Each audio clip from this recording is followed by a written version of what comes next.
Hello guys and welcome back to your favorite YouTube channel, Pixel Peepers. This is your host Ingrid presenting for you one of the most requested videos in the comments section, the video comparison between the Sony Xperia XZ2 and the Huawei P20 Pro. So let's see if Sony has what it takes to take on the camera king in daylight. Ura!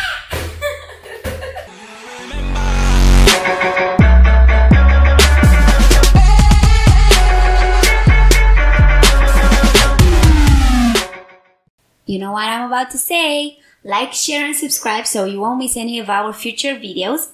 And check us out on our Facebook and Instagram pages, links down below. And please comment on next requests. Bye-bye.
The first major difference that you can spot is the Huawei doesn't have any sort of stabilization for its 4K video. The image is very shaky and simply not up to par with Sony's EIS. Colors and contrast are also boosted on the P20 Pro, making the images less natural than on the Sony phone. Detail and dynamic range is pretty similar though.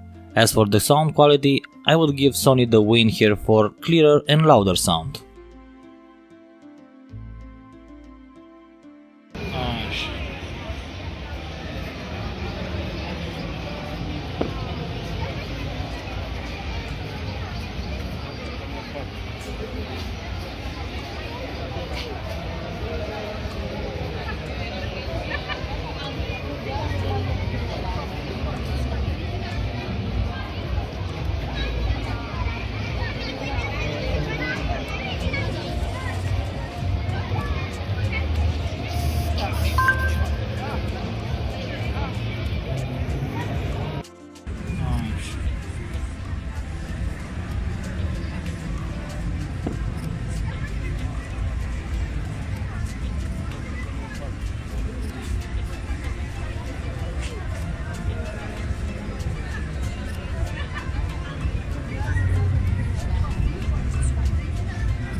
.1080p video quality is much closer between the two phones, both having very good stabilization this time.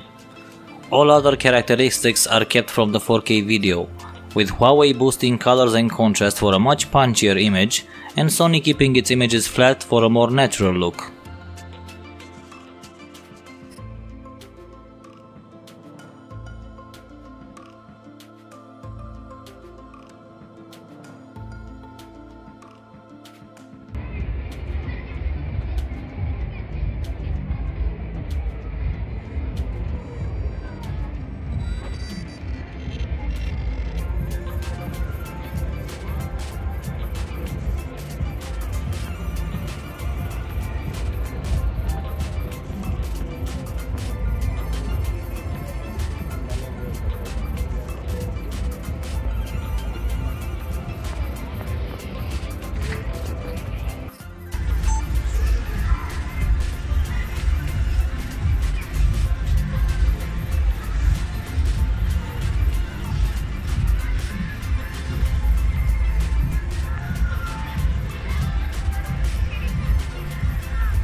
Selfie video is also better on the Sony phone, having much more natural colors, slightly better stabilization, and exposing the subject and background correctly. Huawei, on the other hand, boosted the colors too warm, and its exposure is slightly over the top, overexposing the background.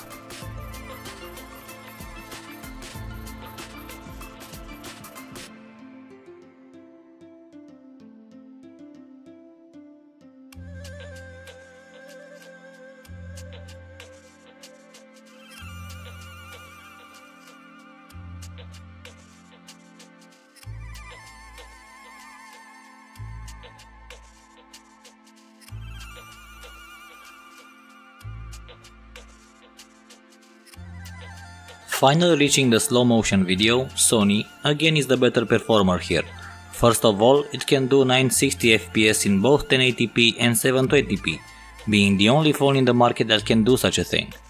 Huawei can only do 120 fps in 1080p, and even so its image quality is pretty average, lacking in sharpness and details.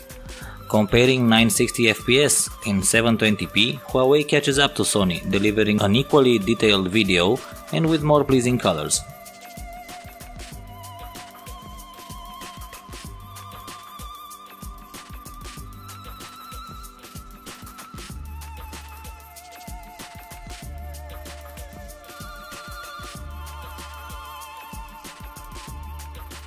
So I think it's safe to draw a conclusion here. Sony is the better video recording device. It has much better 4K video quality thanks to electronic stabilization, better and more natural colors throughout the shooting range, and better slow motion video with 960 fps in 1080p. Also, let's not forget that it is the only phone that can shoot true HDR video in both 1080p and 4K, and can also do 4K at 60 frames per second.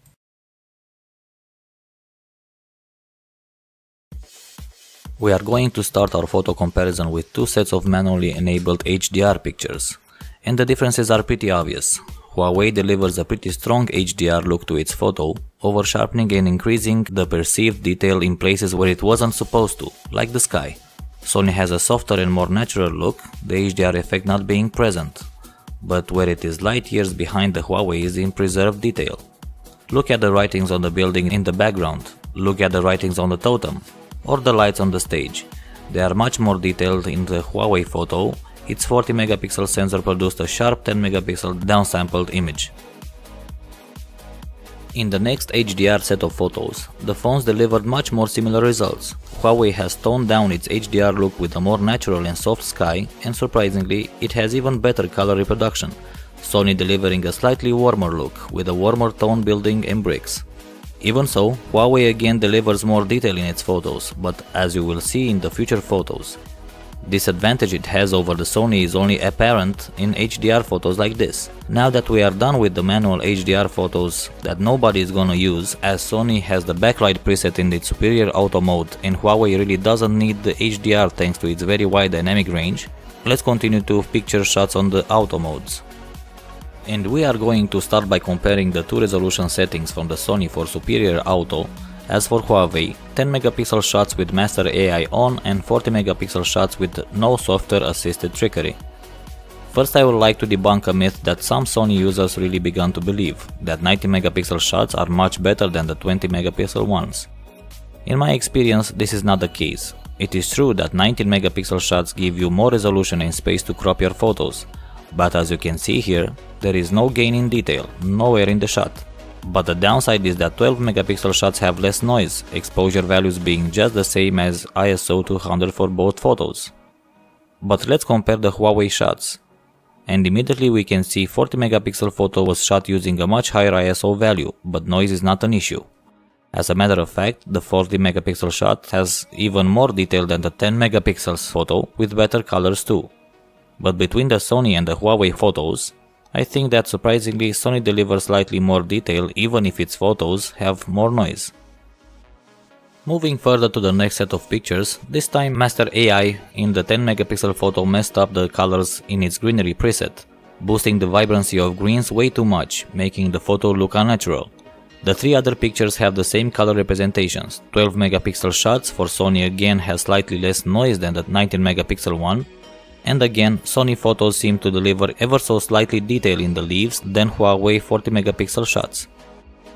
We are finished with AI photos for Huawei. From now on, the only difference between the P20 Pro pictures will be the resolution, as Master AI will be off for both.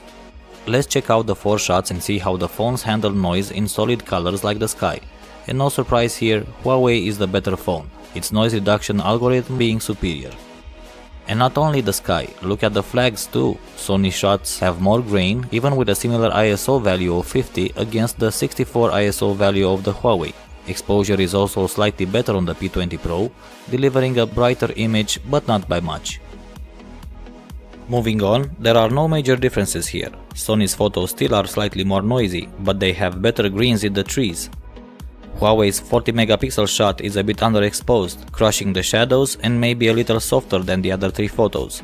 All this aside, the 4 pictures are pretty much identical. Now let's get closer to our subjects and test the macro performance of the 2 cameras with this beautiful red and orange rose.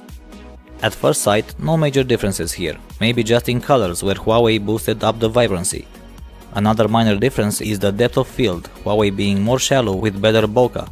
Zooming in, it's more of the same. The Sony 90 megapixel shot has more noise than the 12 megapixel one, but both Huawei photos are much better with noise reduction. Where Sony is better though is in resolve detail, even compared to the 40 megapixel photo of the P20 Pro. The difference is not as big, but being a pixel peeper myself, it is noticeable when zooming in. Let's continue with the next set of pictures, where we tried the phone's maximum resolutions photos to see how much detail can they resolve in a portrait, so my friend helped me with the shot and took a portrait of me. But what's even more depressing than my face is Sony's performance here. Right off the bat, colors are a little off with a reddish hue, exposure is on the dark side, and zooming in, noise levels are unbearable. I've always said that noise can be removed in post, but this time I think the picture is beyond saving without losing any detail. Huawei's photos on the other hand is well exposed for the subject even if it slightly blows up the highlight in the sky, has good colors and is much cleaner. Closing in to the end of the video, let's test some of the fun features of the 2 phones. First, the aperture mode of the P20 Pro versus the background defocus on Sony phone. Putting the pictures side by side, differences become pretty obvious. The Sony photo has more detail and better sharpness, but its cons are much more noise and an ugly busy bokeh in the background. For Huawei we used the maximum f1 aperture and the shots became much better. Yes, the entire photo is softer, but this would be expected from such a large aperture lens in the real world, and the bokeh in the background is simply stunning. Last photo of the comparison, let's see how the 2 phones perform when zooming in 5 times. And as you would expect, Sony gets its face kicked in here. There is no need for more explanation on my behalf, photos speak for themselves. To conclude, I was expecting to be a very close fight in daylight, and it truly was. Image quality has its ups and downs in both phones. Sony delivers slightly better detail sometimes, but all of the times has much more noise. Huawei shots without HDR or Master AI enabled have very natural colors like Sony does. Very close results from 2 phones, and if it wasn't for the last 3 shots of the comparison, the portrait, the bokeh shot and the zoom test, I would have declared a win for Sony, as it has better video recording. But all the extra features Huawei has like portrait mode, aperture mode, 5 times optical zoom, black and white photography, a very good camera app and so much more makes me declare a draw between the 2 cameras in daylight. They are both top of the line shooters, each one of them with its pros and cons. That's all, folks. Thanks for watching. Hope you liked it. Tell us what you think in the comments section down below, and see you next time for nighttime performance. Bye bye now.